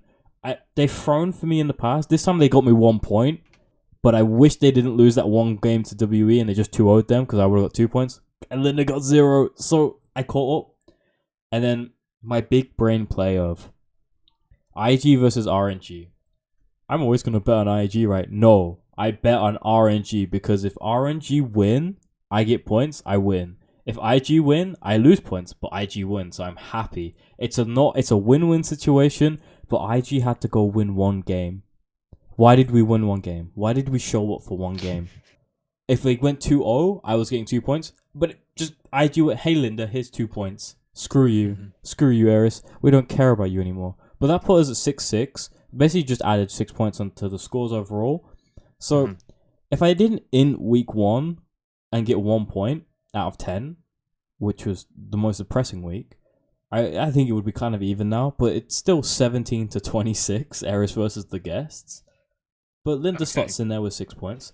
So, now you have to pick it up. You have to keep this lead building. There's nothing on the line as of yet, because the LPL's got a few weeks, and I'm going to take this all the way into playoffs. So, I'll figure out a punishment if I lose, or, I don't know, a thing if I win. Maybe just a punishment. I think should buy yourself something. Yeah, just to punish. Yeah, no, chat has to buy me something. Chat has to sub if you would. Everyone in chat has to sub. I think chat should sub because I tied. I didn't actually int for a week. But I have 5 games written down. One of the games is TT versus RA because the schedule is a bit. So I picked out 4 games and then picked out 3 for the spinny thing. So I'm gonna say the game. You tell me what you predict, and I'm gonna tell you what I predict because I wrote it down earlier. I'm writing it down now. So you can say your thought process, whatever. Game 1, FPX versus WE. I think I know your prediction for that. I brace my heart. It's going to be a 2-0 to FPX. 2-0. Well, I'm actually going to go over 2-1. I don't know why. I just see this thing in my head where I see Shanks going, I am now rookie. And he ascends for 1 game. And he picks Syndra and he just bodies everything that comes near him. It's not. QMB is an expert in just abdicating from the mid lane entirely. And that's why I said anything that comes near him, so Bo. The second game, Rogue Warriors versus RNG. I think this one's kind of a given, but... yeah, RNG 2-0. RNG 2-0. I also have gone for an RNG 2-0. Now, game 3, it's a bit of a big game. It's IG versus EDG. What are you going with? Oh, it's going to be exciting, but I do think it will be an EDG 2-0, unfortunately. An EDG 2-0? I'm going to keep throwing IG under the bus because this tactic never fails. EDG 2-0 for me as well, because if EDG win, I get points, I'm happy. If IG win, I'm happy.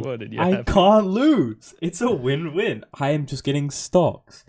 Yeah. This is why you shouldn't go with me for investment tips because I don't know how to invest. I just go for the win-win. Every time that I've said, hey, IG are going to look good, this is going to be an exciting game, IG have immediately shit the bed. I don't know if you saw in summer, but I bet that because spring happened, I was like, okay, playoffs was bad, but spring regular split, we were first. If IG come top I think they're top 3 in the regular split. If they don't come top 3, I'll shave my head. I was contemplating changing my hairstyle, so I wanted to shave my head anyway. So it was just a thing that I was looking to do. I just need an excuse. And then I was like, let me one up it. If IG like don't come top 4 or top 3 in play, I think it was top 2 in regular split, top 3 in playoff, so third place playoff. I'll shave my head. If they win, I'll dye it silver. I'll go with the IG color, whatever. I'll do that. Nah, Rookie decided, hey, I'm gonna pick Zed for the last game against Feature Gaming. We're gonna get 4th. Erys loses his hair. The thing is, I was like, I can hold out for playoffs because if we win playoffs, I still have to dye my hair silver, right? So I was like, the playoffs is my backup option. Just got bounced in the first round. I was like, guess they hate me. And now it made me learn. I didn't learn my lesson straight away, but I learned that if you bet on IG, they're gonna disappoint you. Always bet against them, because then if it happens, you're not disappointed and you're already happy because something good happened. But if IG live for the upset. If they do win, you're happy. So you can't lose with IG. I swear, you definitely don't lose like 10 years of your life watching their games. But the final 2 games, RA versus OMG. I feel like I'm being anticlimactic here, but I'm gonna say RA 2-0 as well. We actually have been the same on every single thing except for the FPX 2-1 to 2-0. Yeah. I've gone for RA 2-0. Okay, and now the final game, the TTRA game. Will you push the boat out and believe in Thunder Talk? I'm gonna say RA 2-0. Munch is going for the 2-0s all around. I've gone RA's comic writer is gonna write a comic about how much I love RA now. I've gone for an RA 2-1 because I believe this TT are gonna pull out like Seraphine Karma, Seraphine Lux again just for one game and be like, Xiaopeng, go wild, my friend. Or if like, who's the T team? Oh, it's Captain. Yeah, I think Captain's gonna body. Well, it's been Twilight. Twilight. Nah, Captain's gonna sub in. He'd be like, "Hey, I studied in the rookie for a year, and this is my game. I'm in the LPL like the opening teaser LPL opening trailer. This is my game." But the thing is, it's like they just lost to LGD, right? Which is like, okay. Yeah, okay, but at the same time, they 2-0'd V5 in week 4. If that team that randomly managed to 2-0 V5 shows up, I don't know. But yeah. I think RA are better than V5 anyway, though. So the thing is, I think the maximum here is because we basically agreed on all the winning. Mm-hmm. If I can get 2 points and the ones that you predicted 2, where I went for 2-1, 2-1, so I'd get a 2 point and I'd take the gap. And it's a marathon, not a sprint. So I'm slowly gonna eat away at this 9 point gap that's appeared. I don't know how. Or it's slowly gonna become 11 points over the course of the Yeah, it becomes 11 points, and now I'm just like, yo, do you guys want £100? I don't have £100, but do you guys want £100 or something? Do you want gifted? I don't know what you guys want. But yeah, I'll take £100. Yeah, no worries, mate. Cheers. Appreciate that. To finalize the prediction segment, and to prove that I'm not a fraud anymore. FPXWE, I went for 2-1, Munch went for 2-0. Well, Munch went for 2-0 on the same ones that I wanted to win. So it's Rogue Warriors versus RNG. Both went for 2-0s. IG versus EDG, 2-0 in favor of EDG. We went for 2-0 in favor of RNG. No one bets on Rogue Warriors these days. Don't bet on Rogue Warriors, please. Rare Atom versus OMG, 2-0 Rare Atom. TT versus RA, I went for a 2-1 Rare Atom. Munch went for the 0-2 to Rare Atom. But yeah, that's going to bring the end of the prediction segment. And we're going to start rounding out the show here. If you got some questions for Munch from in the chat, I saw there was a question earlier that kind of piqued my interest. My eyes read it for a moment, but also were a bit like, oh, we're talking about something else right now. Question: do you think someone could be a great caster without necessarily playing LOL games, just from patch notes and watching pro play? Definitely not related to me. Sunshine, the mod of the LPL Discord. Yes is the answer. I don't advise it if you are trying to be a caster, because I do think that there's a lot to be said about having a feel for the game, and I don't think you especially as a play-by-play, it's very, very important that you can match the viewer expectation with your own expectation. Um, so I do think that it's important to play the game, but I don't think that it is totally necessary to succeed, because when you look at color casters like Monte Cristo, Papa Smithy, both famously not big League of Legends players, but watch an absolute massive League of Legends. So I definitely think it's very possible to be incredibly successful as a commentator without playing the game. I think play-by-play wise, like, no offense to the play-by-play casters and yourself, but like, you can get away with not playing a lot of League, but by just knowing what things are called and screaming and like shouting a lot and knowing what things are happening without playing the game. I would actually kind of disagree with you there, because I think that play-by-play is more important to play the game, in that like for example, I'm an AD carry player, right? Mm-hmm. I know which champions can definitely one-shot me and how many items they need to definitely one-shot me. Mm-hmm. You know?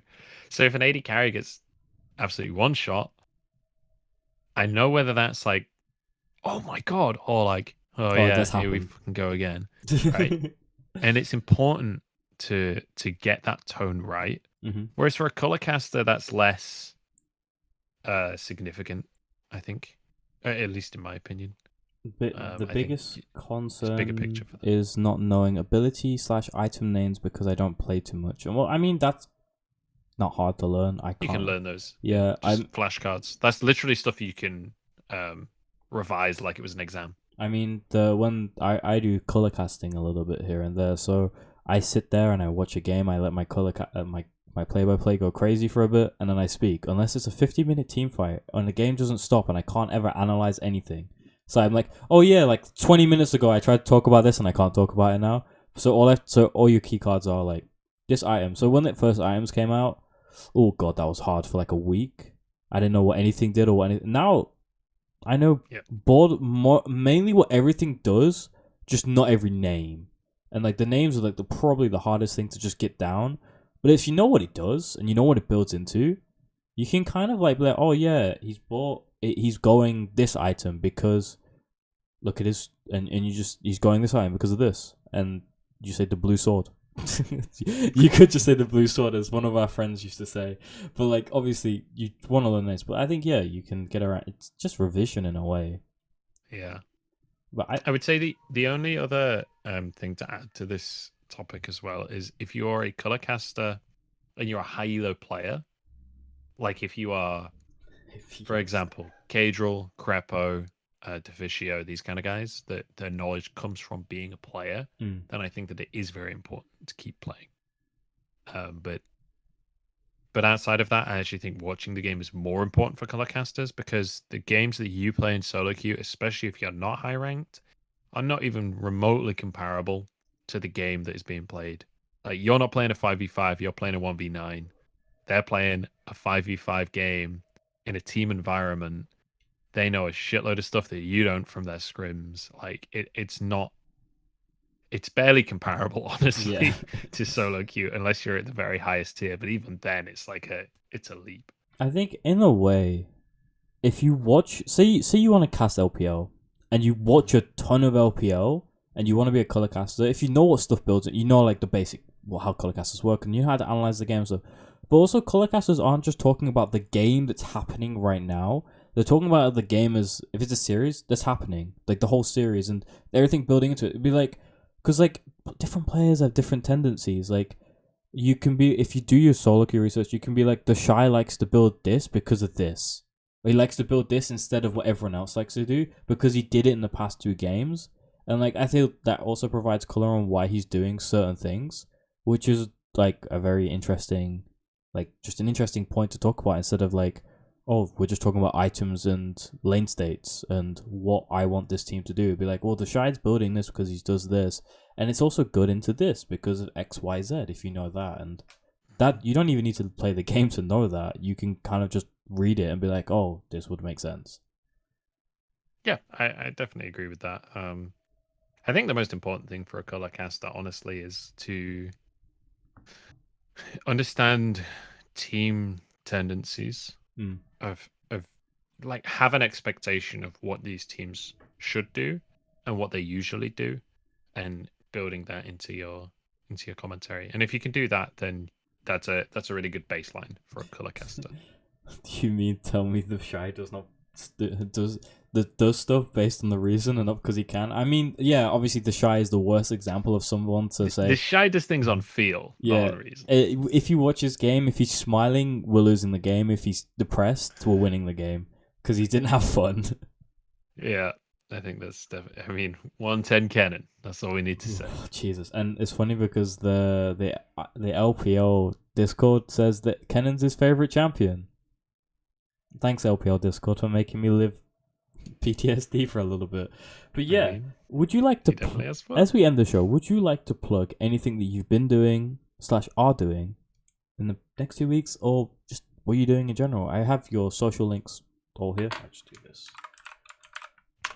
Yeah, I guess go follow my Twitch. If you don't already, go follow my Twitter as well, I guess. But over the next couple of weeks, I'm hoping to do a little bit more YouTube content. But yeah, I would just follow the Twitter because I'll tweet about it if I do. But yeah, definitely going to be streaming a lot for the next 2 weeks. You also do Bevies with the Boys, right, with Dagda? Yes. That is twitch.tv/bevies_with_the_boys. Not the easiest URL, we admit, but a lot of the usernames we tried were taken, so unlucky. Yeah. The schedule for that is a little bit up in the air right now, but more episodes will definitely be coming, so definitely give that a follow. You have a 2-week break, you can record 12 or 14 if you want to talk about that much help. Obviously, that's just an insane amount. Obviously, it's like one of those things. But yeah, thanks for coming on the show. Thanks for everyone for coming out. Obviously, I'm going to be taking a nice 2-week vacation from doing it. I've done this for 5 weeks now, which I'm really impressed that I got a month in and didn't be like, I don't want to do this anymore, which happens a lot with things I want to do, like streaming. I streamed for a week and was like, I don't want to stream anymore. I think I burn out a lot quickly than I used to, but I'm really happy doing the show. But I'm going on a 2-week vacation. I have a lot of uni work that I need to do as well, so good time to catch up. But the LPL returns on the 24th of February, if I'm not mistaken. I'm asking you dates, but you might not know the dates. It returns before the end of February, but it's the 22nd. 22nd. But I'm gonna return this on the 3rd of March because it lines up that if I return it on the first Wednesday or whatever, it's like 2 games. Like, what the hell? What am I gonna talk about? We skip forward. We have like about 7 days of action to talk about. We get to scream about a lot of the players, and it's also a lot easier to plan guests in this 2-week period. So yeah, I hope to see you guys then. If you haven't followed, follow already. VODs down below if you want to catch up on all the shows. The first show is a pilot episode, and Davis, my mod, he was on it, and that was a really scuffed episode, but it's really fun. I'm gonna be trying to get other people on as well as more LPL based people as well as non-LPL based people, so those will be the fun shows where I'd be like, hey, you're watching TT versus E-Star, enjoy. You have no knowledge of the league and you don't know what's gonna happen, so enjoy. And they'll go in hopeful and they'll get really sad because how boring the game was. But yeah, thanks for coming on, Munch. I really enjoy your casting. I hope this year you actually get to go to Worlds. We'll see. We'll see. I mean, I wouldn't speak just for myself, but I will speak for myself. I was very annoyed that only no LPL casters were there to cast, as well as, well, we had Jordan on the desk for a little bit here and there, but we deserve a bit more over here. But yeah. Obviously, you can't speak much on it because yeah, I feel like I'll just burn bridges and things if I talk about that one, really. So, I mean, look, logistically, it was a bit of a fucking nightmare last year. So, yeah. I mean, it happens, but this year we're sending V5 to Worlds, and Munchables is going as the PP believer. He's taking the PP pub with him as well. We're going to have just a PP God cast. Well, thanks for coming on. And yeah, I'm going to end the show. Thanks for all coming out. And I hope to see you guys again later. Thanks for having me, mate.